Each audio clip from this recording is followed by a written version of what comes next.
Start your own LLC and start doing jobs on the side.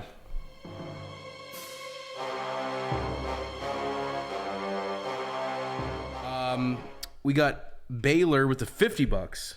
Dang. Hey Nick, Pops and I run a GC business. What's General contract. Oh, general contract. Run a GC business, and I want to branch off on my own.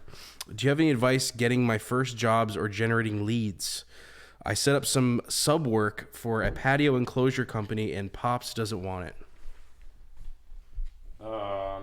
Keep subbing. Don't quit your day job now. You want to do your own? I get it.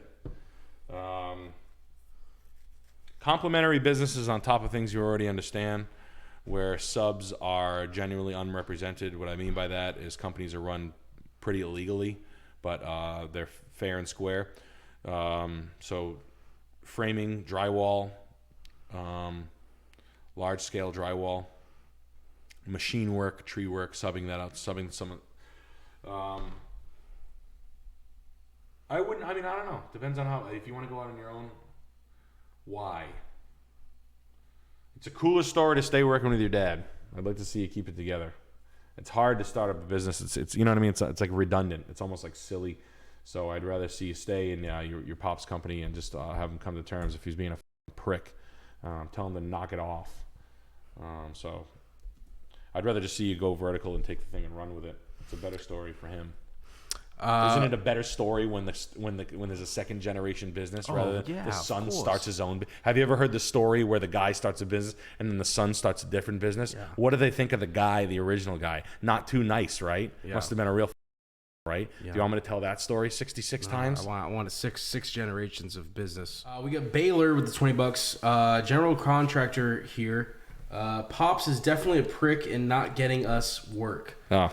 I would be making good money, but he's got me working 20 hours a week. I want to grow company, or I'll have to leave to make a living. Start your own LLC and start doing jobs on the side with subs. That's what I did. Start your own company that you can take checks to, an LLC, get insurance, be really quiet about it. And then you start sandbagging jobs. You start snagging them. Oh, you don't want to do it? Okay, no problem. Oh, I got a job with my buddy. It's your job. Yeah, I'm working with Frank. He's paying me $3 an hour. I'm going to go work with him. He's paying me over $3.50 an hour. So, and then I would just start taking jobs to myself and just start building my own. Then just doing the same thing, copying him, snagging him. And then if he doesn't want to work, just gut him. That's all. Sorry. Steal all his work. And sorry, mate. Life's unfair, but if he left you out to dry, and if you're working twice as hard, and he won't let it go because it's his company, no problem. You started your own company, just be quiet about it. Don't have a big mouth. Don't flip out. Keep it real quiet. Make it be 6-7 months before anybody finds out anything, and then you're already running on your feet before things. But keep your mouth shut. Like don't flip out and tell him, because he'll blow your whole shit. And you're getting like free calls from your old business. And if he doesn't want to take them, who cares? Sorry, dude. You don't want to do it? I'll take them. It's like when old guys, you say, you don't talk to my customers. I was like, dude, I told you to take them 5 times. I'm going to sell them a car. The guy didn't give a fuck about you. He did. Sorry, my customer now. Currently a machine shop with an existing lease who wants to stay. Oh, okay. Yeah. Oh, I got you. Who wants to stay? Yeah. Okay. So he's probably paying $2,500 a month. Cool building, fire sprinkler, quarterly testing is like a fee that's almost as big as a tax bill. Just a heads up. So you probably won't make any money on the rental. Like the stuff on the reality is with commercial, when you buy something like this, so $395,000. All right, you got to have 30% down. All right, so that's going to be $125,000 down. Okay, and then you're going to be financing $280,000. That's perfect scenario. Existing lease is actually a big deal to the bank, so the bank is more likely to lend. These aren't easy loans to get, but this is what the scenario they're going to walk you through. So it's going to be $280,000 at about 9%, or maybe even like 10%. The rate is going to be disgusting. So your payments going to be like, let's just call it $2,700 all in.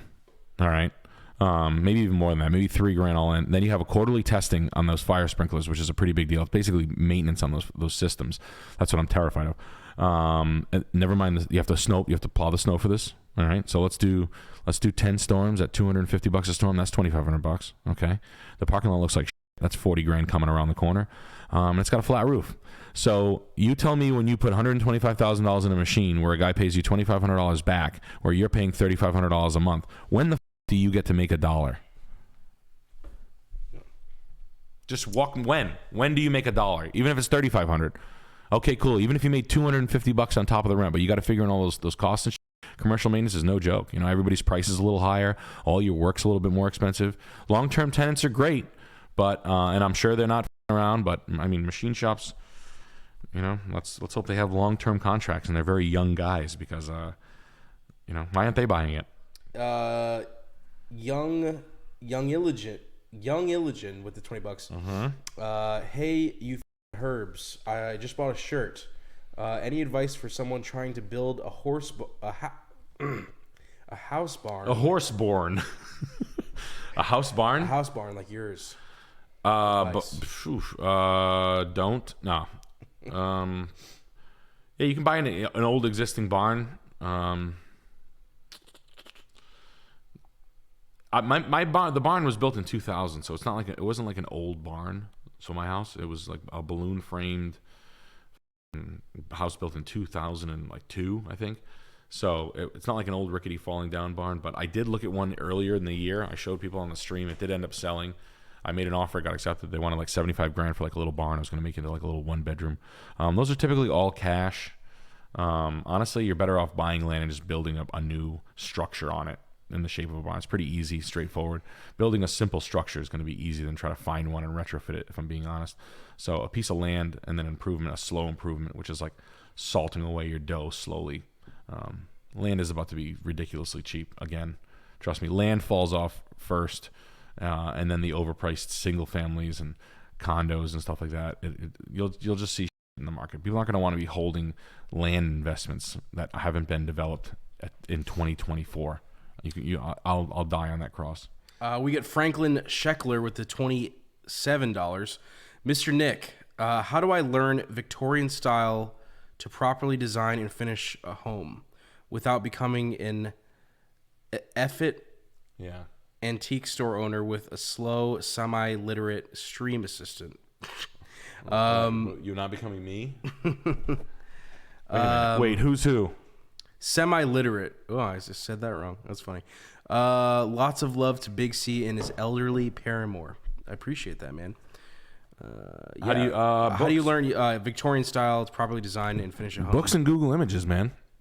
How do you guys do your research? Like if you, I would type in like, I always the ones I always type is like modern or updated, and then the antique, like modern farmhouse, modern updated. It's just this broad spectrum, and then I just Google image search over and over and over again, and then you identify all the elements that make the room. Why do you think the room looks cool? And then kind of identify the elements. You know, like the pieces that come with Victorian, like the slipper chairs and the cool French wallpaper and the mantle, the glass mantle urns, the dangly chandeliers that are proper, and then you find the painting techniques from like the painted ladies in San Francisco and the Victorian so you look up like what the exterior colorways that they used to go, then you try to nail it period correct, or you do your own thing. You know what I mean? They're Victorian houses, and they're not for everybody. Like Victorian houses are like motorcycles or something. You know, they're not for, like, some people love them, some people hate them. And the people who love them love them. People who don't give a fuck about them will run you off the road. And, you know, that's how it is. We got MP with the $25. Advice for dealing with small town building inspector cucks. Contractor wants a permit for the 30-foot fence I'm going to squeeze in before winter. Can't handle idea of some nerd telling me what I can and can't do to my property. Yeah, we just pull the permit. When you hear permit, all they want is their $50. Don't be scared of the permit, the P word. If you're doing illegal work where you need to hide up, that's what I call it, hiding up when you're doing like illegal work, fix that shit and say it was there. Yeah. It was like that. That's the way I always bought it. And then here's a trick. I forgot to tell you this. When you are talking to the town, always on the previous owner. Oh my God, when I got in there, you should have saw what they were doing in there. So when you talk about your ex. Yes. Because then it like they were growing weed in there. Yeah. They were growing weed. I think they were selling cocaine in there. There's mold. There's mold everywhere. No, don't say mold. No, don't say no. I'm like, shut up, no. Nothing where they can come and, but like basically it's kind of like it gets you off the hook for like anything like any janky shit. Mm-hmm. It was always like that. That's how I got it. That's how I got it. I had to. What the was I getting? There was a specific thing that you want to do. Sorry about that. I'll think about that. This basically what I'm trying to get at is like there's a way when you handle town. Just when you get the permit, just try to get the permit. They're nosy in the town. You know what I mean? Try to do things above board. And if you're gonna do the fence right, then don't worry about it. Don't worry about them. Like they just want their $50. They live for it.